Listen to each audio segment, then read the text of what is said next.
Good morning to all of you. Once again, we have come to discuss another very important issue of history, that is known as the Orientalist approach of history. As you know, orientalism या प्राच्यवाद, जिसे आप कहते हैं प्राच्यवाद, एक महत्वपूर्ण विचारधारा है और हम लोग इसी पे चर्चा करेंगे कि प्राच्यवाद क्या है, प्राच्यवाद की विचारधारा क्या है, यह टर्म्स पहली बार कहाँ आया, विचारधारा में कौन कौन से इतिहासकार जुड़े हैं, भारतीय इतिहास के संदर्भ में इसका रेलेवेंस क्या है, इसका इम्पोर्टेंस क्या है और प्राच्यवादियों की भारत में कंट्रीब्यूशन क्या है। And one more thing that major historians who are related to this particular approach. Okay, start करते हैं।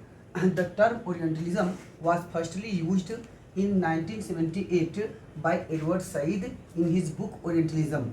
तो ओरिएंटलिज्म एक ग्रंथ है जिसे एडवर्ड सईद ने लिखा है और इन्होंने ही पहली बार यह टर्म जो है ओरिएंटलिज्म का प्रयोग इन्होंने पहली बार किया है। प्राच्यवाद या जिसे कहते हैं पूर्वी दृष्टिकोण, यह एक ऐसी विचारधारा है जिसका प्रादुर्भाव सबसे पहले आपका भूमध्य सागरीय देश में मिलता है। भूमध्य सागर आपको पता है Mediterranean Sea, that is a very important area of the world history. यह यहाँ पे आप देखे होंगे, यहाँ पे स्पेन है, बगल में आपका पुर्तगाल है, यहाँ पे आपका ऊपर ब्रिटेन है, इधर आपका फ्रांस है, यहाँ आपका इटली है, ओके, इधर आपका तुर्की है और यहाँ पे आपका अफ्रीका महाद्वीप है। मैप मेरा थोड़ा सा कमज़ोर है, ओके। तो यहाँ पे आपका अफ्रीका महाद्वीप है, जहाँ पे मिस्र है, यहाँ से आपका बगल में है आपका स्वेज नहर है और यहाँ से आपका यहाँ पे आपका एरिथियन सी है, जिसे आप कहते हैं लाल सागर, एरिथियन सी। पेरिप्लस ने किताब लिखी ना, पेरिप्लस ऑफ एरिथियन सी, तो लाल सागर है और यहाँ पे आपका सऊदी अरब है। यहाँ से थोड़ा सा आप नीचे आएंगे, यहाँ पे आपका हो जाएगा अदन की खाड़ी है, ठीक है। यहाँ से आपका ईरान है, हाँ, यहाँ पे आपकी फारस की खाड़ी है, ठीक है। इधर आपका अफ़गानिस्तान, उसके बाद आपका पाकिस्तान और फिर आपका इधर से आपका भारत पड़ जाएगा, ओके। तो कुल मिला के ये तो मैं प्रतीकात्मक मैप आपको बता दिया, ऐसे ही समझ लीजिएगा। ओवरऑल आते हैं तो सबसे पहले क्या हुआ कि अगर आपने ध्यान दिया होगा तो यूरोप वाले ने क्या किया, सबसे पहले जो औपनिवेशीकरण की प्रक्रिया आई, जिसे कहते हैं प्रोसेस ऑफ कॉलोनिज्म, यह प्रोसेस सबसे पहले भूमध्य सागरीय यूरोपीय देशों में आया और यहीं के लोगों ने विश्व के अन्य भागों में भौगोलिक यात्रा, जियोग्राफिकल इन्वेंशन और जियोग्राफिकल ट्रेवलिंग्स करके अन्य क्षेत्रों में अपनी कॉलोनी बना लिया, ठीक है। तो ये मर्केंटाइल सिस्टम से और बुलियनिज्म की पद्धति से प्रभावित होकर विश्व के अन्य देशों में बाजार की खोज के लिए गए और धीरे धीरे विश्व के अन्य भागों में इन लोगों ने अपना उपनिवेश बनाना शुरू कर दिया। इस प्रक्रिया में भूमध्य सागर के देशों ने सबसे पहला जो उपनिवेश बनाया वह बनाया उत्तरी अमेरिका में। उत्तरी अमेरिका का जगह है हिस्सा नियोला, यहीं पे इनका पहला उपनिवेश बना। इसके अतिरिक्त ये आपका कोलंबस ने बनाया था, जो 1492 में यहाँ पे यात्रा किया था। कोलंबस ने जो पहली यात्रा किया था वो 3 जहाज़ों से किया था, ठीक है, नीना, पेंटा और उसके बाद आपका वो था मारिया सेंटा, ठीक है। तो 3 जहाज़ों से गए थे। इसके बाद फिर 1498 वास्को डिगामा आते हैं, ठीक है। तो डिगामा 4 जहाजी बेड़ा लेके निकलते हैं। उसमें आपका साओ गैब्रियल था जिसमें वो बैठे थे, उसके बाद साओ राफेल था, साओ मिगवेल था, भंडारपोत था उनके साथ और साओ बेरियो, ठीक है। तो ये सब जो जहाज़ थे, 4 जहाज़ लेके वो चले थे। यहाँ पे हम देखते हैं कि यहाँ से जब इन लोगों ने पहली बार 1498 गए और धीरे धीरे इन लोगों ने एशिया देश में पहुँचना शुरू कर दिया। तो यूरोपीय देश जो पश्चिम में थे और हम लोग कौन थे, इनके पूर्व में थे। तो पूर्व में जब इन लोगों ने धीरे धीरे उपनिवेश बनाना शुरू कर दिया तो इन्होंने क्या किया, भारत, चाइना, जापान, बर्मा, दक्षिण पूर्वी एशिया और आपके इंडोनेशिया द्वीप समूह, इन क्षेत्रों में धीरे धीरे अपने बहुत सारे कॉलोनीज बना लिया। तो कॉलोनी बनाने के बाद यहाँ से क्या अब अपने साम्राज्य को कैसे अक्षुण्ण बनाया जाए, कैसे सेफगार्ड किया जाए, साम्राज्य को कैसे उसको एवरलास्टिंग किया जाए, साम्राज्य को मजबूती प्रदान करने के लिए आगे चल के इन यूरोपीय राष्ट्रों ने क्या किया, जहाँ पे इनका उपनिवेश बना था खासकर पूर्वी देशों में, तो उन देशों की सभ्यता संस्कृति को समझने के लिए वहाँ के ग्रंथों का अध्ययन करना शुरू किया, वहाँ के भाषा साहित्य संस्कृति का अध्ययन करना शुरू किया, ताकि वे लोग इनको अपने अपने जो इम्पीरियलिस्टिक व्यू था, जो इनका जो इनका साम्राज्यवादी जो इनका एक पद्धति थी, और या इनका जो उपनिवेशवादी दृष्टिकोण था, इसको मजबूती प्रदान कर सके, अपने साम्राज्य अपने उपनिवेशों को ये लोग सेफगार्ड कर सके। ठीक है, तो इसीलिए इन लोगों ने क्या किया, यहाँ के भाषा साहित्य संस्कृति का अध्ययन करना शुरू किया। ऐसे ही इतिहासकार कहलाते हैं आपके प्राच्यवादी या पूर्वी दृष्टिकोण के इतिहासकार। ऐसे इतिहासकार कहलाते हैं प्राच्यवादी या पूर्वी दृष्टिकोण के इतिहासकार, प्राच्यवादी इतिहासकार या पूर्वी दृष्टिकोण के इतिहासकार, और इस पद्धति को कहते हैं प्राच्यवाद या कहते हैं ओरिएंटलिज्म। ठीक, अब आगे दूसरा देखते हैं।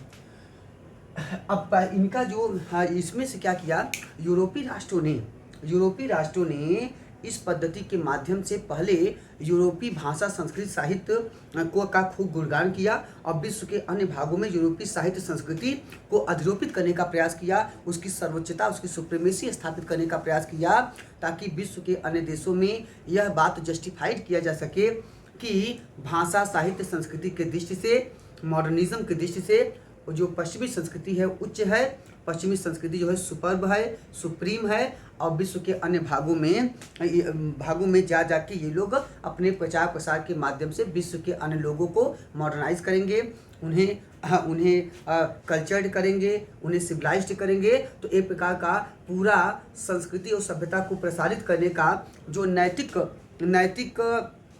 नैतिक उत्तरदायित्व होता है, जो मॉरल ओनेस होता है, मॉरल रिस्पॉन्सिबिलिटी होती है, वो सब इन लोगों ने अपने ऊपर जबरदस्ती ले लिया, जो हमको रुडयार्ड किपलिंग के व्हाइट मैंस बर्डन, गोरों का बोझ या श्वेतों के बोझ में देखने को मिलता है। व्हाइट मैंस बर्डन इसमें कहता है कि संसार के लोग जो हैं वह अर्धसभ्य हैं, अर्धनग्न हैं, और खासकर एशियाई देश, और इनमें ये लोग परंपरावादी हैं, रूढ़िवादी हैं, ऑर्थोडॉक्स हैं, कंजर्वेटिव हैं, अंधविश्वासी हैं। इसीलिए ऐसे लोगों को सुसंस्कृत करना, सभ्य बनाना, उनको मॉडर्नाइज करना हमारा परम कर्तव्य है, क्योंकि हमको ईसा मसीह ने इसीलिए भेजा है। तो ईसा मसीह के विचारों को पवित्र मान के, ईसा मसीह के विचारों के प्रचार प्रसार के उद्देश्य से ये लोग आगे बढ़े। इसे कहते हैं ईसा मसीह का विचार शुभ है, इसीलिए इसे कहते हैं शुभ संदेशवाद। ईसा मसीह के विचारों का प्रचार प्रसार कहलाता है इवेंजेलिकलिज्म, मतलब होता है शुभ संदेशवाद। ठीक, अब आते हैं तो इस विचारधारा का जो आगे चल के क्रमिक विकास धीरे धीरे हुआ, उस विकास में ये हुआ कि क्या हुआ कि 18वीं शताब्दी से यूरोप में विद्वानों का एक ऐसा वर्ग उत्पन्न हुआ जो वर्ग एशियाई देशों की भाषा साहित्य और संस्कृति का अध्ययन करना शुरू करता है। ठीक है, तो यहीं से प्राच्यवाद या पूर्वी दृष्टिकोण तेजी से विकसित होता है।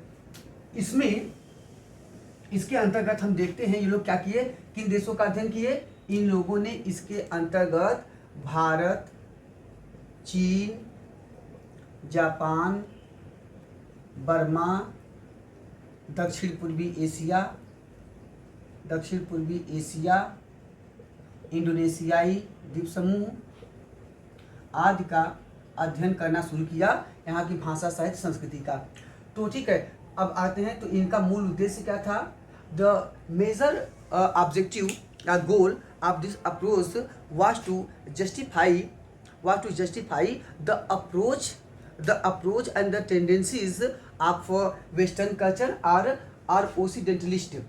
जो ओसिडेंटलिज्म था, मतलब होता है पाश्चात्यवाद, उनकी बातों को भी अधिरोपित करना, उनको इम्पोज करना, और उसके माध्यम से अपनी सुप्रीमेसी भी स्थापित करना, इसका एक महत्वपूर्ण उद्देश्य था। ठीक है, अब आते हैं तो प्राच्यवाद के अंतर्गत इन्हीं देशों से संबंधित एक दृष्टिकोण लेकर प्राच्यवाद का विकास हम देखते हैं। आगे देखते हैं। अब ठीक है, प्राच्यवादियों ने आगे क्या किया। प्राच्यवादियों में प्रमुख प्राच्यवादी कौन कौन है, पहले देखते हैं। प्रमुख प्राच्यवादी में सबसे पहला नाम आपका आता है विलियम जोन्स का। तो विलियम जोन्स पहले नंबर पे आते हैं। दूसरे आते हैं आपके मैक्स मूलर। तीसरे नंबर पे आते हैं मोनियर विलियम्स। आगे आपके आते हैं Wilkins, Charles Wilkins. And the major historian of this approach is Horace hymen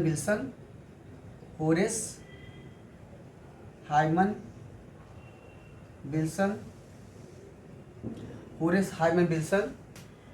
ठीक है, तो ये लोग जो हैं आपके महत्वपूर्ण हैं। एक और है जेम्स प्रिंसेप।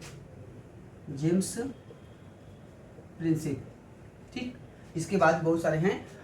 इसमें सबसे ज़्यादा जो सर्वाधिक योगदान रहा वह योगदान है विलियम जोन्स का। William Jones is known as the father of orientalism. इनको विलियम जोन्स को फादर ऑफ ओरिएंटलिज्म भी कहा जाता है। और ये पहले व्यक्ति हैं जिन्होंने भारतीय भाषा विज्ञान, भारतीय साहित्य का अध्ययन करने में सर्वाधिक रुचि दिखाई। तो भारतीय भाषा, साहित्य, संस्कृति के अध्ययन को कहते हैं इंडोलॉजी। क्या कहते हैं? इंडोलॉजी एक विचारधारा है। ठीक है, तो और जिन्होंने इसका अध्ययन किया उसे कहते हैं इंडोलॉजिस्ट। तो विलियम जोन्स पहले व्यक्ति हुए, इसीलिए विलियम जोन्स को फादर ऑफ इंडोलॉजी भी कहते हैं। ठीक है, यह भारतीय भाषाविद के रूप में भी जाने जाते हैं। विलियम जोन्स का महत्व कई योगदान रहा। विलियम जोन्स ने सबसे पहले एक तो जो चंद्रगुप्त मौर्य के लिए सेंड्रोकोटस शब्द का प्रयोग किया गया यूनानी इतिहासकारों द्वारा, सेंड्रोकोटस और एंड्रोकोटस। तो सेंड्रोकोटस जो शब्द है उसको पहली बार चंद्रगुप्त मौर्य के साथ इक्वेटेड किसने किया है? विलियम जोन्स ने। इन्होंने बताया कि यह जो शब्द है यह चंद्रगुप्त मौर्य के लिए यूज हुआ है। दूसरा देखते हैं, दूसरा महत्वपूर्ण है कि विलियम जोन्स ने एक अन्य महत्वपूर्ण काम किया कि इन्होंने एशियाटिक सोसाइटी ऑफ बंगाल की स्थापना कराई। एशियाटिक सोसाइटी ऑफ बंगाल की स्थापना जो है यह प्राच्यवादी दृष्टिकोण को बढ़ाने में सर्वाधिक महत्वपूर्ण योगदान रहा। Asiatic Society of Bengal it was established in 1784 AD। तो यह आपका इसे कहते हैं आपका एशियाटिक सोसाइटी ऑफ बंगाल। यह स्थापित हुआ 1784 में। यह एक पत्रिका निकालती थी जो आपका 1777 से निकलता था। इस पत्रिका को कहते थे एशियन रिसर्चेज। इसे कहते थे एशियाटिक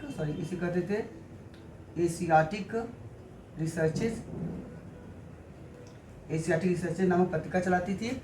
इस संस्था से जुड़े हुए जो प्रमुख व्यक्ति थे उनमें पहले नंबर पे थे आपके विलियम जोन्स। तो पहले नंबर पे हो गए आपके जोन्स। दूसरे नंबर पे इसमें थे चार्ल्स बिल्किंस। और तीसरे नंबर पे इसमें प्रमुख आते हैं वे हैं राजेंद्र लाल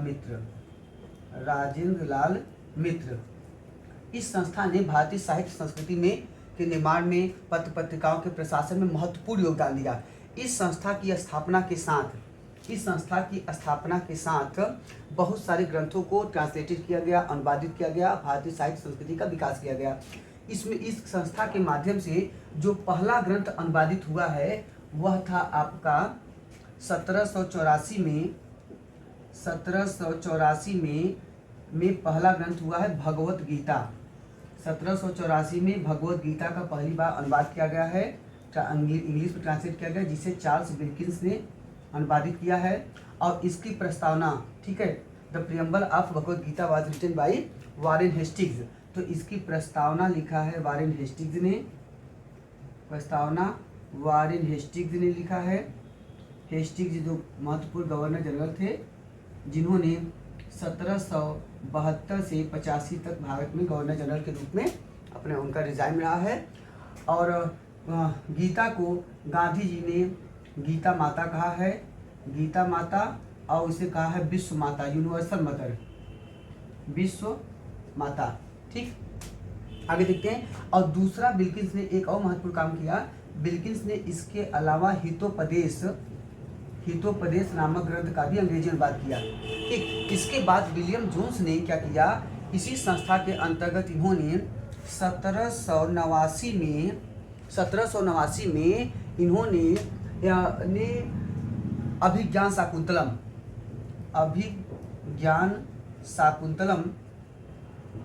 शाकुंतलम का अंग्रेजी अनुवाद किया। किस नाम से किया, इन्होंने किया Shakuntala the fatal ring. Shakuntala the fatal ring, Shakuntala का मतलब होता है that is recognised by the ring, it is known as Shakuntala. तो इन्होंने शकुंतला का अंग्रेजी अनुवाद किया। इसके बाद इन्होंने गीत गोविंद, जो कि जयदेव ने लिखा था, गीत गोविंद का भी अंग्रेजी अनुवाद इन्होंने किया। तो मतलब इन्होंने महत्वपूर्ण योगदान दिया। इसके बाद इसी संस्था से 1792 में मनुस्मृति का अंग्रेजी अनुवाद कराया गया और इसमें जोन्स के साथ साथ अन्य सहयोगी रहे। इस जो मनुस्मृति का जो अनुवाद कराया गया उसका नाम रखा गया इस बार the institutions of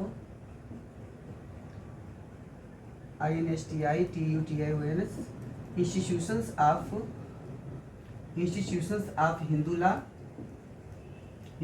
of Hindu law के नाम से, या इसे कहते हैं ऑर्डिनेशंस ऑफ पंडित्स, ठीक है, के नाम से किया गया, ऑर्डिनेशंस ऑफ पंडित्स के नाम से किया गया। जबकि मनुस्मृति का पहली बार अनुवाद जो अंग्रेजी में हुआ था, पहली बार अनुवाद, उसे भी एक महत्वपूर्ण प्राच्यवादी हैं जिनका नाम है N.K. हेलहेड ने मनुस्मृति का पहली बार अनुवाद किया था 1776 में। किस नाम से, a code of Gentoo laws. Gentoo is related to gentle, भद्रजन, अच्छे लोगों के लिए। तो a code of Gentoo laws के नाम से पहली बार मनुस्मृति का अंग्रेजी अनुवाद कराया गया है, जिसे किया है N.K. हेलहेड ने। ओके, तो आपके एक विलियम जोन्स हो गए, दूसरे आपके ये महत्वपूर्ण व्यक्ति हो गए। आगे आते हैं। इसके अतिरिक्त प्राच्यवादी विचारधारा को आगे बढ़ाने में एक अन्य संस्था का महत्वपूर्ण योगदान रहा, जिसका नाम है Indian society of oriental art. जिसका नाम है आपका Indian society of oriental art. यह संस्था आपका स्थापित हुई है 1907 में। 1907 Indian society of oriental art. The major person or scholars who were related to this institution were, जो लोग इससे महत्वपूर्ण लोग इससे जुड़े थे वे लोग उनमें पहले नंबर पे हैं स्थापना में अवनींद्र नाथ टैगोर। दूसरे हैं आपके गगनेंद्र नाथ टैगोर। तीसरे आपके हैं A.K. Kumaraswamy and एंदर is Nandlal Bose. Nandlal Bose जो हैं ये इस संस्था के द्वारा फेलोशिप पाने वाले पहले व्यक्ति हैं। यह नंदलाल बोस इस संस्था के द्वारा फेलोशिप पाने वाले पहले व्यक्ति हैं। और नंदलाल बोस ने गांधी जी के दांडी यात्रा का चित्र बनाया था। और उसके बाद भारतीय स्वतंत्रता के बाद नेहरू जी के परामर्श से, सलाह पर इन्होंने जो भारतीय संसद लिखी, मतलब आपका संविधान लिखा गया, उस संविधान में इन्होंने कई चित्र बनाए हैं। ठीक है, कई चित्र इन्होंने संविधान में बनाए हैं। संविधान मान्यता 22 चित्र शायद, ठीक है। तो जो भी हो ओवरऑल, तो इन्होंने कई चित्र भी बनाए हैं। ओके, तो 2 संस्थाएं महत्वपूर्ण हो गई आपकी। अब आगे हम लोग फिर चर्चा कर रहे हैं। इसके पश्चात जो अगले महत्वपूर्ण व्यक्ति हैं उनमें आपके आते हैं मैक्स मूलर। मैक्स मूलर जिन्होंने वेदों पे महत्वपूर्ण काम किया, और वेदों पे मैक्स मूलर ने एक महत्वपूर्ण ग्रंथ लिखा है बाद में चल के वेदों। मैक्स मूलर जर्मन इतिहासकार थे, और मैक्स मूलर ने क्या किया, मैक्स मूलर को पहली बार कश्मीर के क्षेत्र से शारदा लिपि में इनको ऋग्वेद की प्रति प्राप्त हुई थी। कहाँ से प्राप्त हुई थी? मैक्स मूलर को कश्मीर से किस लिपि में? शारदा स्क्रिप्ट में, शारदा लिपि में इनको ऋग्वेद की प्रति प्राप्त हुई थी। वेदों का अध्ययन करने के बाद उन्होंने एक बड़ा फेमस ग्रंथ लिखा जो बड़ा प्रसिद्ध है, उसका नाम है सैक्रेड बुक ऑफ है sacred book of the east, the sacred book of the east, the sacred book of the east. यह बुक कुल मिला के 50 वॉल्यूम में है। यह बुक जो है आपका 50 वॉल्यूम में है। यह इनका महत्वपूर्ण किताब है। दूसरा इनका एक बड़ा फेमस और ग्रंथ है, वह है India what it can teach us, India what it can teach us. यह भी इनका एक महत्वपूर्ण ग्रंथ है। और एक इन्होंने, ठीक है, तो ये सब इन्होंने लिखा है। तो अच्छा, मैक्समूलर ने भारत को, इन्होंने कहा कि India is the country of snakes, Bharat जो है सर्पों का देश है। और मैक्समूलर ने क्या किया, मैक्समूलर पहले व्यक्ति हैं, ऐसा माना जाता है कि जिन्होंने औपनिवेशिक दृष्टिकोण पे काम किया। और उसमें उन्होंने क्या कर दिया, इन्होंने थे तो ओरिएंटलिस्ट, तो इन्होंने क्या किया, इन्होंने पहली बार भारतीय संस्कृति की जो मूल विधा है, जो भारतीय संस्कृति का मूल आधार वैदिक संस्कृति है, जिसे आप आर्य संस्कृति, ब्रह्मावत की संस्कृति और आर्यावर्त संस्कृति कहते हैं, इन्होंने कह दिया कि आर्य ही बाहर से आए हैं। तो इन्होंने आर्य को बाहर से मान लिया। और इन्होंने इसके संदर्भ में इन्होंने जो सिद्धांत दिया उसे कहते हैं आर्यन इन्वेशन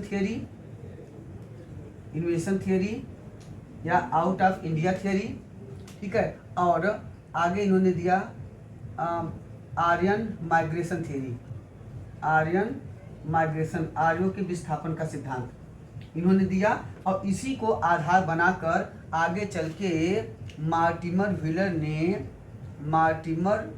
व्हीलर ने आर्य आक्रमण की संकल्पना को मजबूत किया। तो आर्य आक्रमण की बात को आगे किसने बढ़ाया, सबसे प्रमुख बढ़ाया आगे चल के मार्टिमर व्हीलर ने। अच्छा, अब इसके बाद मार्टिमर व्हीलर को कार्य को आगे बढ़ा दिया हर्बर्ट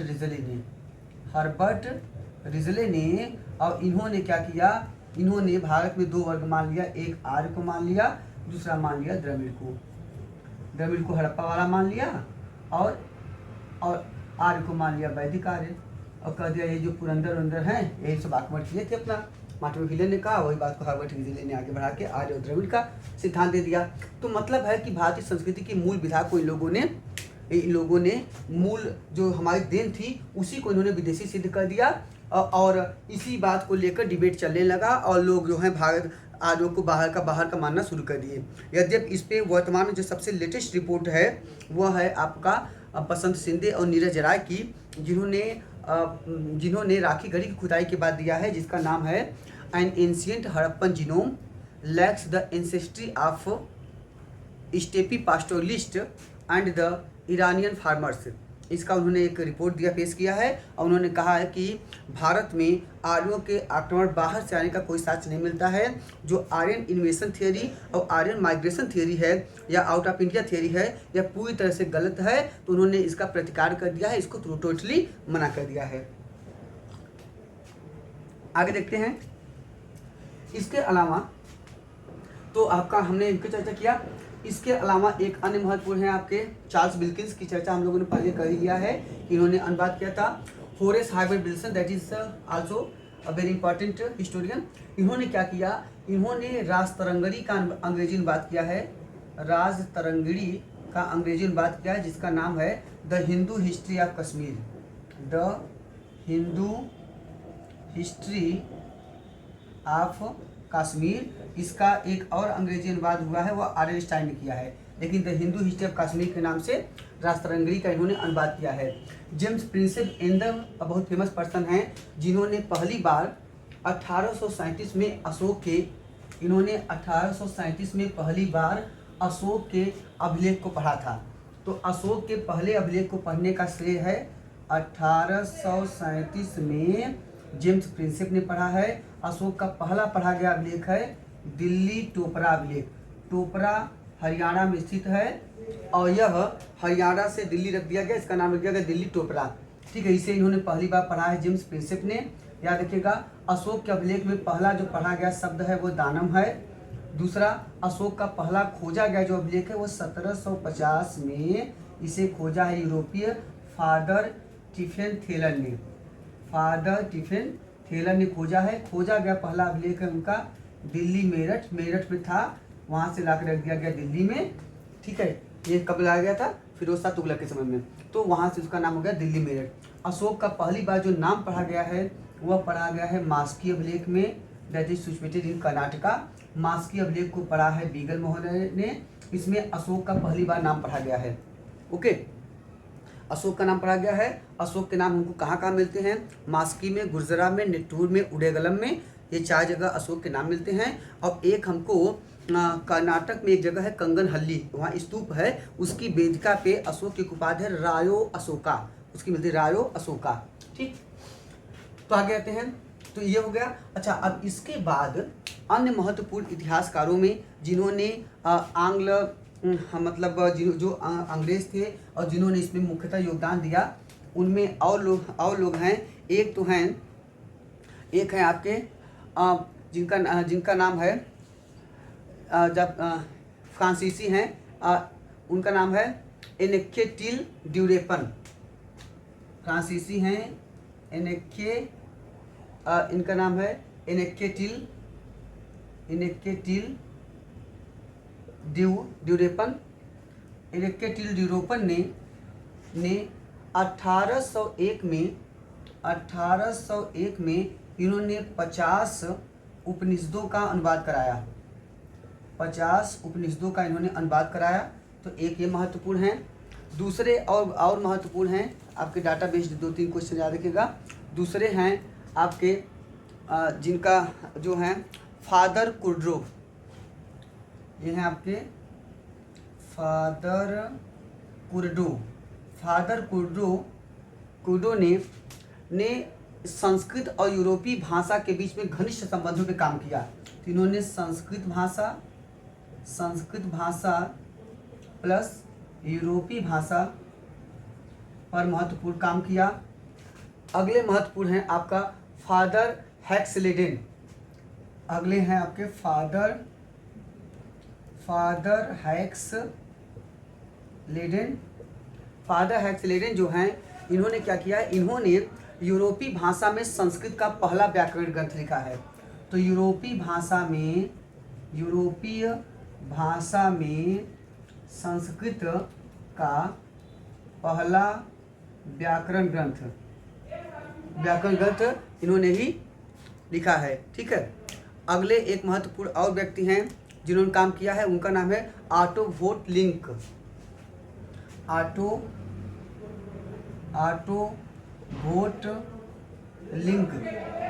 ठीक है, जो ऑटो वोट लिंक हैं, इन्होंने क्या किया है? इन्होंने रूडोल्फ राथ के साथ मिलकर संस्कृत जर्मन कोश लिखा है। किसके साथ मिलकर? रूडोल्फ राथ के साथ मिलकर इन्होंने संस्कृत जर्मन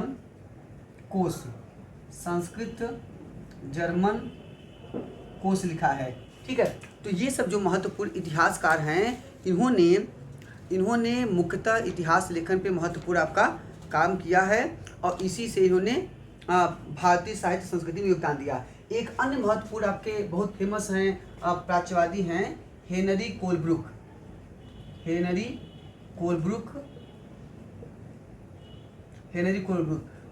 ने क्या किया है? कोलब्रुक ने इन्होंने 12वीं शताब्दी की महत्वपूर्ण ग्रंथ है जिसका नाम है मिताक्षरा लिखा था विज्ञानेश्वर ने, जो याज्ञवल्क्य की स्मृति पर टीका है। तो मिताक्षरा का अंग्रेजी अनुवाद इन्होंने ही किया है। ठीक है, तो मिताक्षरा का अंग्रेजी अनुवाद किसे किया है? कोलब्रुक ने। किस नाम से किया है? द लॉ ऑफ इनहेरिटेंस के नाम से इन्होंने मिताक्षरा का अंग्रेजी अनुवाद किया है। याद देखिएगा, मिताक्षरा। दूसरा, इन्होंने एक बड़ा फेमस और किताब लिखा है, इनका कोलब्रुक का है एसे ऑन द वेदास। तो एसे ऑन द वेदास इनकी एक महत्वपूर्ण ग्रंथ है। और एक और महत्वपूर्ण ग्रंथ है the sacred writings of the Hindus. The sacred writings of the Hindus. ठीक है, ये भी महत्वपूर्ण आपके प्राच्यवादी हैं। इसी तरह हैवेल हैं, हैवेल ने लिखा है the history of Aryan rule in India. ठीक है, तो मतलब बहुत सारे ये प्राच्यवादी हैं, विदेशी प्राच्यवादी हैं, जिन्होंने किसी न किसी दृष्टिकोण से, किसी न किसी संस्था आदि के माध्यम से, पत्र पत्रिकाओं के माध्यम से या अपने अनुवादों के माध्यम से प्राच्यवादी विचारधारा को आगे बढ़ाने में महत्वपूर्ण योगदान दिया। इनके प्रयासों से भारत में बहुत सारे काम हुए और इनके ये लोग पहले व्यक्ति थे जिन्होंने भारत में आकर प्रिंटिंग प्रेस स्थापित किया। और चाहे वो आगरा में, बंगाल में अलग अलग जगहों पे प्रिंटिंग प्रेस बनाए गए।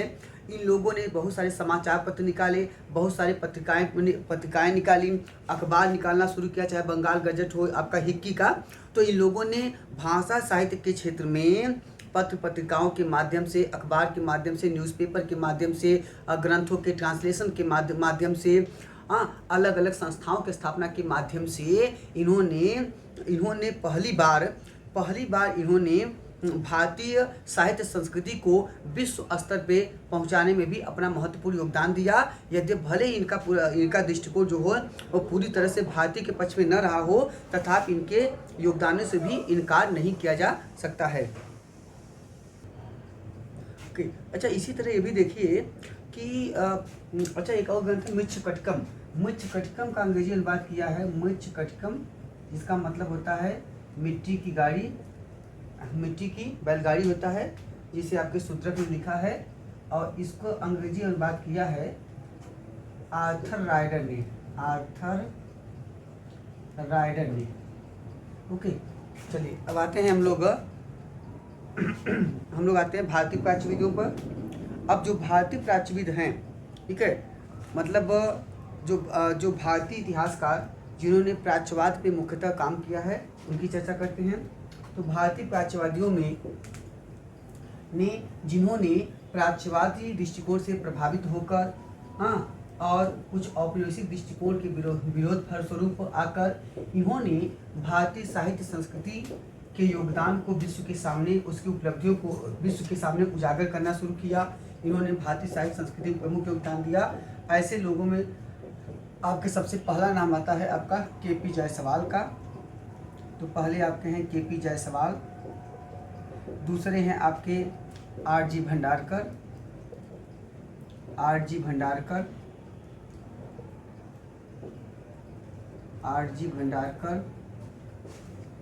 भंडारकर।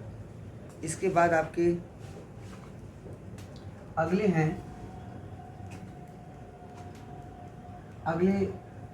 इसमें जो महत्वपूर्ण व्यक्ति हैं उसमें आपके हैं H.C. राय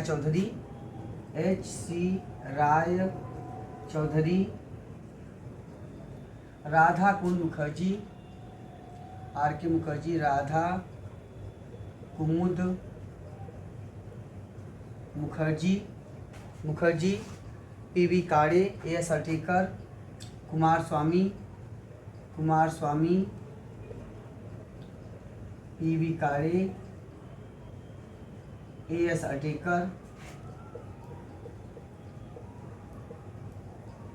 अटेकर आदि।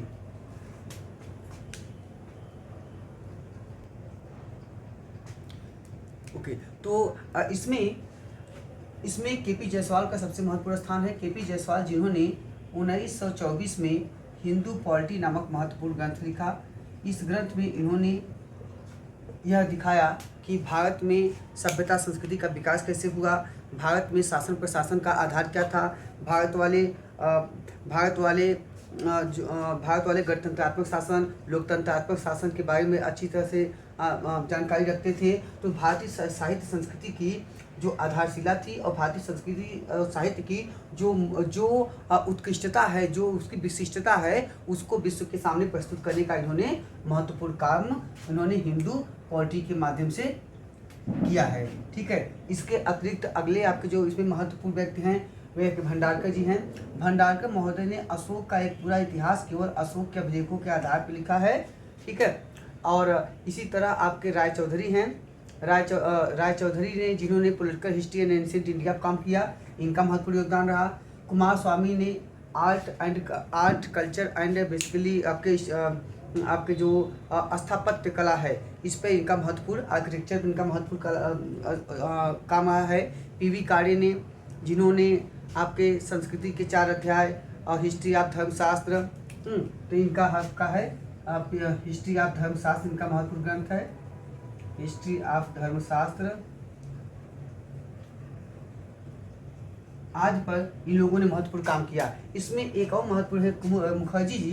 राधाकुंड मुखर्जी पहले व्यक्ति हैं जिन्होंने बृहत्तर भारत, जिसे कहते हैं ग्रेटर इंडिया, इन्होंने ग्रेटर इंडिया शब्द का पहली बार प्रयोग किया है। बृहत्तर भारत, ग्रेटर इंडिया, जिसे आप कहते हैं बृहत्तर भारत। बृहत्तर भारत एक संकल्पना है कि इसका मतलब होता है कि भारतीय संस्कृति सभ्यता के विशिष्ट तत्व, भाषा, साहित्य, ज्ञान, विज्ञान का प्रसार विश्व के अन्य देशों में, खासकर दक्षिण पूर्वी एशिया, जावा, मलाया, सुमात्रा, मलयद्वीप, सुवर्ण भूमि आदि के क्षेत्रों में जो हुआ है, तो वह भारत का एक प्रकार का सांस्कृतिक उपनिवेश है। वह भारत का एक कल्चरल कॉलोनिज्म है। तो यह कल्चरल कॉलोनाइजेशन का सिस्टम है जिसमें भारतीय साहित्य संस्कृति के महत्वपूर्ण विधाओं का विश्व के क्षेत्र में प्रभाविता देखने को मिलता है। इसी प्रभाविता जो है यह भारत का विस्तार एक लंबे क्षेत्र पे कर देता है। यह भारत का विस्तारित सांस्कृतिक स्वरूप हमारे सामने प्रस्तुत करता है। इसी के लिए राधाकुंड मुखर्जी ने पहली बार इसके लिए ग्रेटर इंडिया, बृहत्तर भारत शब्द का प्रयोग किया है। आज के मुखर्जी ने एक ग्रंथ लिखा है अशोक, और एक बड़ा फेमस इनका ग्रंथ है हिंदू सिविलाइजेशन। इनका एक ग्रंथ है आपका राधाकुंड मुखर्जी का, उनका नाम है हिंदू सिविलाइजेशन। ठीक है, तो यह भी इनका एक महत्वपूर्ण आपका ग्रंथ माना जाता है, सिविलाइजेशन। ओके, चलिए आगे देखते हैं। ठीक है, तो इसी तरह मतलब है बहुत सारे इतिहासकार हुए भारतीय ने इस पे काम किया। इसी में एक अन्य महत्वपूर्ण है के एम मुंशी ने स्वर्णयुगीन अवधारणा पे आगे काम किया, और इन्होंने बताया कि गुप्त काल जो है एक स्वर्णयुग था। तो गुप्तकालीन जो स्वर्णयुग की अवधारणा है, ठीक है, याद रखिएगा, गुप्तकालीन जो स्वर्णयुग की अवधारणा है उसे प्रतिपादित करे मुख्यतः योगदान के एम मुंशी का है। और इसके बाद कौन है, इसमें मेहेंडले हैं, इसके बाद ए.के. मजूमदार हैं, आर.सी. मजूमदार हैं, दंडेकर हैं, हाँ, और बी.एस. अग्रवाल हैं। बी.एस. अग्रवाल ने इसे गुप्त काल को साहित्य के स्वर्णवर्षा के समान स्वरूप कहा है। कहा कि यह जो है साहित्य का स्वर्णवर्षा है, और इसी साहित्य के स्वर्णवर्षा के समान यह क्या है, स्वर्णयुग है। तो स्वर्णयुग की अवधारणा को इन लोगों ने प्रतिपादित किया, बताया कि हमारे यहाँ भी जैसे एलिजाबेथ युग था, बर्नेट युग था, यूरोप में पेराक्लिस युग था, वैसे उससे बेहतरीन युग, क्लासिकल युग से भी अच्छा हमारे यहाँ गुप्त काल था, जो स्वर्णयुग था, जिसकी बहुत सारी विशेषताएं हैं, जिसने एक विस्तृत साम्राज्य की स्थापना किया। और यहाँ यह सिद्ध किया गया कि विदेशियों का यह कहना कि जैसे समुद्रगुप्त भारत का नेपोलियन है, और या जो कालिदास हैं वो भारत के शेक्सपियर है, कहा कि कालिदास जो हैं वो शेक्सपियर से बढ़कर थे। और इसी तरह उन्होंने बताया कि जो समुद्रगुप्त हैं वो अपने उपलब्धियों में, अपने एबिलिटीज़ और अपने जो उसके अचीवमेंट्स हैं, इसमें वह नेपोलियन से बढ़कर था, उससे कमतर नहीं बल्कि उससे बहुत ज़्यादा बढ़कर था, जिसे पृथ्व्याम प्रथित कहा गया है, समरसत विजयी कहा गया है, धरणबंध कहा गया है, बहुत सारी उपाधियां हैं। तो वह जो है वह नेपोलियन से हर स्तर पे बड़ा था। तो ये बात स्थापित करते हुए दिखाया गया कि भारतीय सभ्यता संस्कृति व यूरोपीय सभ्यता संस्कृति कमजोर नहीं थी बल्कि उससे आगे थी। याद रखिएगा कि हड़प्पा सिविलाइजेशन जो है वह हड़प्पा के लोगों का जो जीवन शैली था वह 17वीं 18वीं शताब्दी के यूरोपीय जीवन शैली से भी विशिष्ट प्रकार का उच्च कोटि का था। जितना हड़प्पा वाले लगभग 3000 ईसा पूर्व 2500 ईसा पूर्व में रहते थे, वैसा 17वीं शताब्दी में भी यूरोप नहीं रहता था। ठीक है, वो लोग ज्ञान विज्ञान की बात करते हैं। ओके, और जो यूरोपियों वालों का यह कहना था कि भारत जैसे देश, एशियाई देशों में खासकर भारत में धर्म केंद्रित शासन है, थियोक्रेटिक रूल रहा है, ये सब धर्म द्वारा प्रभावित हुए हैं, धर्म द्वारा शासित हुए हैं, रूढ़िवादी हैं, परंपरावादी हैं, ऑर्थोडॉक्स हैं, कंजर्वेटिव हैं। इस बात को प्रतिकार करते हुए कहा गया कि भारत जो है, हम भारत में लोकतंत्र रहा है, गणतंत्रात्मक शासन रहा है, जो 6वीं शताब्दी ईसा पूर्व हमको देखने को मिलता है। तो इसलिए यह नहीं। अब भारतीय शासन पद्धति के बारे में हमको जानकारी रामायण महाभारत ग्रंथों में, कौटिल्य के अर्थशास्त्र में महत्वपूर्ण रूप से प्राप्त होता है। हाँ, जो मैकियावेली के प्रिंस से अर्थशास्त्र की तुलना की गई, उस पर भी लोगों ने कहा कि अर्थशास्त्र मैकियावेली से भी ज़्यादा विशिष्ट दृष्टिकोण, अच्छा दृष्टिकोण और स्पष्ट दृष्टिकोण जो है वह हमको कौटिल्य के अर्थशास्त्र में दिखाई देता है। कौटिल्य के अर्थशास्त्र पे भट्ट स्वामी ने अपनी टीका लिखी है और इसका अंग्रेजी अनुवाद किया है ज्वाली महोदय ने। ज्वाली महोदय ने इसका अंग्रेजी अनुवाद किया है। ठीक है, तो मतलब अच्छा ये सोचिए, जो हमारे यहाँ बहुत सारे धर्म आदि का और अंधविश्वासी समाज का आरोपण किया गया, जबकि पूरा यूरोप में उन चर्च की प्रभुसत्ता इतना ज़्यादा थी, जिसे कहते हैं पेप्सी, चर्च केंद्रित शासन, पेप्सी, PAPACY। ठीक है, पेप्सी। सोचिए कि जहाँ पे खुद चर्च वाले इतना ज़्यादा परेशान किए कि चर्च के खिलाफ इन लोगों ने खुद आंदोलन किया। प्रोटेस्टेंट आंदोलन, एंटी प्रोटेस्टेंट आंदोलन, काल्विनवादी आंदोलन, इनके खिलाफ खुद आंदोलन हो रहा है। पूरे विश्वव्यापी इतना बड़ा आंदोलन इनके खिलाफ हुआ, इनके धर्म केंद्रित समाज के खिलाफ। हाँ, अब वो लोग कह रहे हैं कि एशियाई देशों में समाज जो है अंधविश्वासी है, धर्म द्वारा शासित होता है, जबकि सबसे बड़ा धार्मिक आंदोलन उनके यहाँ खुद हुआ है, एंटी प्रोटेस्टेंट आंदोलन, इन्हीं की धार्मिक कुरीतियों के कारण। ओके, चलिए आगे चर्चा फिर करते हैं हम लोग। तो अच्छा ये देखिए, तो हम लोगों ने अच्छा यद्यपि गुप्तकाल की जो स्वर्ण की अवधारणा है इस पर कभी और चर्चा करेंगे। इसका भी कुछ लोगों ने प्रतिकार किया है, जैसे रुमला थापर हैं, DN झा हैं और कौशाम्बी। यद्यपि इनकी बातों पर श्री राम गोयल ने कहा कि ये लोग सफाई इंस्पेक्टर के समान हैं। They are just like the drain inspector. Drain inspector कौन होता है? कहते हैं जो सफाई कराता है वह गंदगी ही देखता है, कमियां ही देखता है, अच्छाई नहीं देखता है। ठीक है, चलिए आगे फिर चर्चा करेंगे कभी उसकी, हम उस पर अलग वीडियो बनाएंगे। गुप्तकालीन स्वरयुग की अवधारणा आगे देखते हैं। तो ठीक है, तो कुल मिला के भारतीय जो बहुत सारे भारतीय प्राच्यवादी विद्वान हुए, इन लोगों ने बहुत सारा इसमें काम किया। इसी तहत आगे चल के और लोगों ने काम किया भारतीय ज्ञान विज्ञान साहित्य संस्कृति को उद्घाटित करने में। उनमें सबसे बड़ा योगदान रहा आपका राजा राममोहन राय। ठीक है, इसके बाद एक और रहा विवेकानंद का और एक रहा आपका दयानंद सरस्वती का।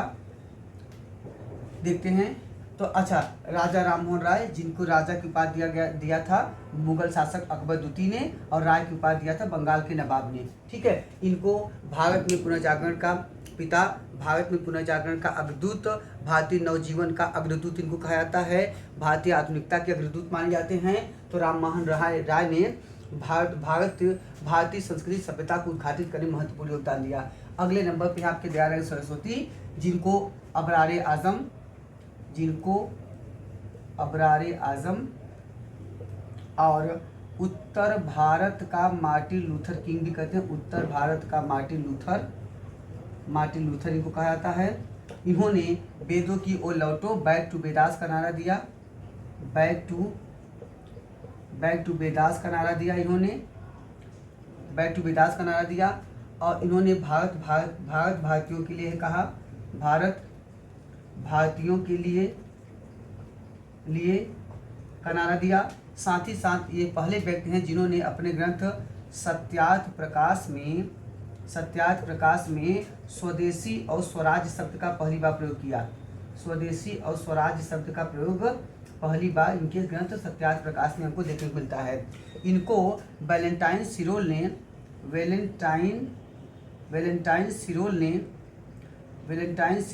इंडियन अनरेस्ट में, उनकी ग्रंथ का नाम है इंडियन अनरेस्ट में इनको और बाल गंगाधर तिलक को भारतीय अशांति का जन्मदाता कहा है। भारतीय अशांति का जन्मदाता कहा है। ठीक, आगे देखते हैं क्वेश्चन। और इसके बाद अगले महत्वपूर्ण व्यक्ति विवेकानंद, जिनको सुभाष चंद्र बोस ने भारत का आध्यात्मिक नेपोलियन कहा है। भारत का आध्यात्मिक नेपोलियन कहा है। इनको वेदांतियों का आदर्श और इनको सन्यासी योद्धा भी कहा जाता है। जिन्होंने किताब लिखी है इंस्पायर्ड टॉक्स। बहुत सारी किताब लिखी, इसमें एक बड़ा फेमस है इंस्पायर्ड टॉक्स। ठीक है, आगे देखते हैं। इन्होंने 1893 के शिकागो सर्वधर्म सम्मेलन में भाग लिया, सर्वधर्म सम्मेलन में भाग लिया, और इन्होंने इसमें शून्य पर बोलकर विश्व के सामने भारतीय ज्ञान विज्ञान, ठीक है, भारतीय ज्ञान विज्ञान और मेधा का उच्चतम प्रदर्शन किया। और ठीक है जी, और इन्हीं कहा जाता है कि जब जिस धर्म संसद में भाग लिए थे उसका अध्यक्ष कौन था? उसका अध्यक्ष था चार्ल्स कैरोल इसका अध्यक्ष था, चार्ल्स कैरोल अध्यक्ष था।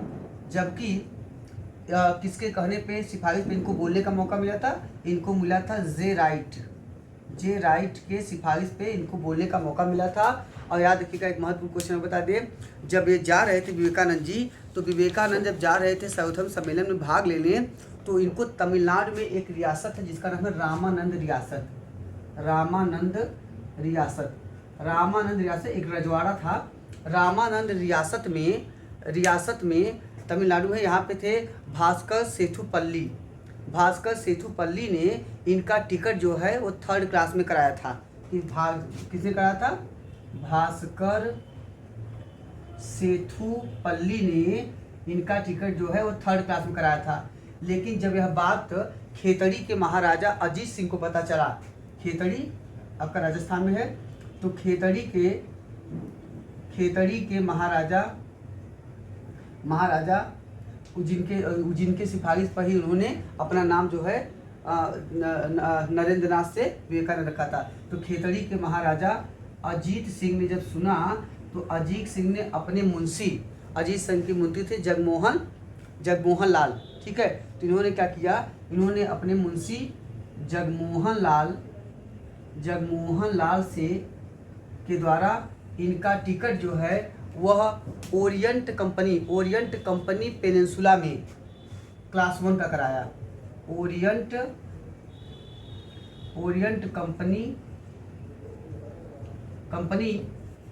कंपनी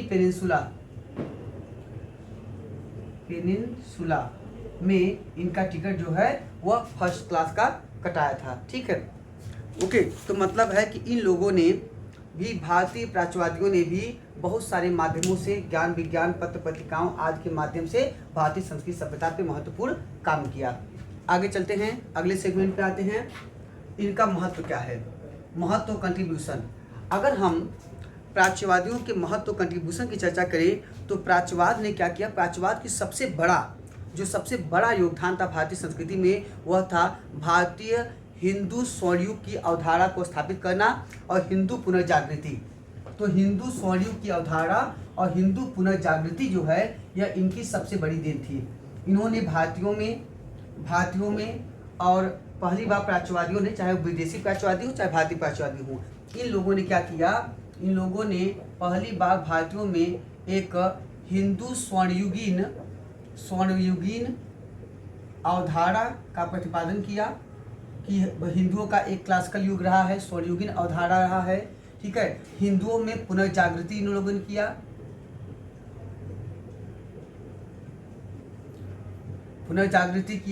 ठीक है, रेनेसां के माध्यम से हिंदुओं ने प्राचीन ग्रंथों, साहित्य, संस्कृति का अध्ययन करके अपने अच्छे भविष्य के निर्माण का प्रयास किया। इन्होंने भारतीय ज्ञान विज्ञान को विश्व के सामने प्रस्तुत करना शुरू किया। बहुत सारे ग्रंथ लिखे गए, पत्र पत्रिकाएं स्थापित हुई। इन लोगों ने भारतीयों में आत्मविश्वास और आत्मसम्मान की भावना जागृत हुई। तो इन लोगों ने आत्मविश्वास और आत्मसम्मान की भावना जागृत हुआ।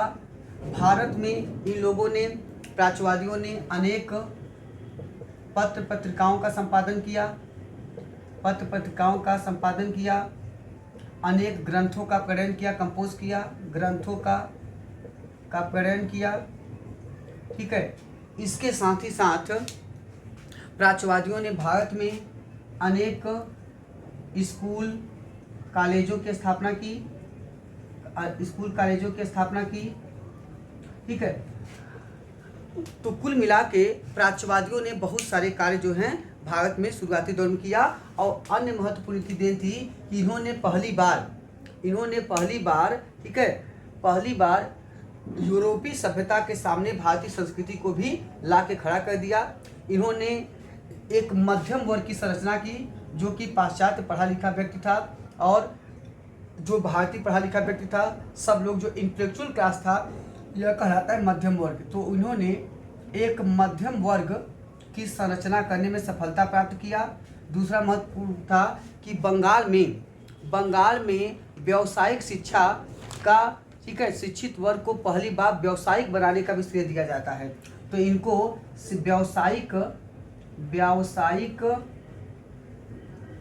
व्यावसायिक शिक्षित वर्ग बनाने में भी इनका महत्वपूर्ण योगदान देखने को मिलती है। प्राच्यवाद की एक अन्य महत्वपूर्ण प्राच्यवाद की बहुत सारी आलोचना भी की गई। कहा गया कि जो प्राच्यवादी थे ये अतीत की पुनर्स्थापना करने का प्रयास करते थे, अतीत की विशिष्टता का वर्णन करते थे, चाहे बैक टू वेदास हो, चाहे भारतीयों के लिए है जो हमने कहा वेद साहित्य संस्कृति से हम लोगों ने जो पीछे की बातें किया, तो लोगों ने कहा कि इसके माध्यम से हम लोग अतीत को फिर से साबित करने का प्रयास करते थे, हम अपने आप को फिर से अतीत में ले जाने का प्रयास करते थे। इसीलिए कहते हैं कि हम लोग आधुनिकीकरण के विरोधी थे, ठीक आलोचना में। लेकिन वास्तव में यह आलोचना भी उचित नहीं है, क्योंकि प्राच्यवादियों ने कभी आधुनिकीकरण का विरोध नहीं किया।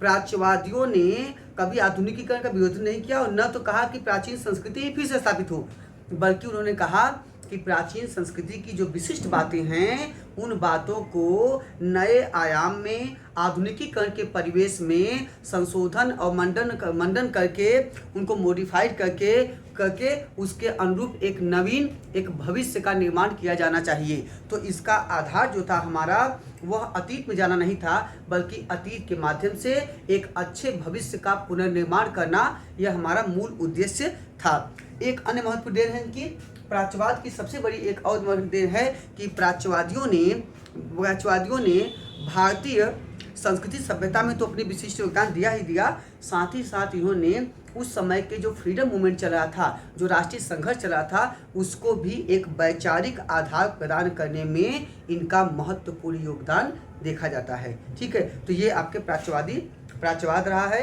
प्राच्यवादियों का योगदान रहा है। तो प्राच्यवादियों के योगदान के फलस्वरूप भारतीय संस्कृति साहित्य सभ्यता एक विश्व बंधुत्ववादी सभ्यता, जिसे कहते हैं यूनिवर्सल फ्रेटर्निटी, वह हमें दिखाई देती है। साथ ही साथ जो वसुधैव कुटुंबकम की अवधारणा है, जो हमारे वेदों साहित्यों में सर्वे भवन्तु सुखिनः सर्वे सन्तु निरामया की अवधारणा आई, उससे विश्व के जनमानस को हम लोग को परिचित कराया गया और विश्व के सामने भारतीय साहित्य संस्कृति को भी उसकी महत्ता को भी प्रतिपादित करते हुए भारतीय ज्ञान और विज्ञान की मेधा को प्रस्तुत किया गया।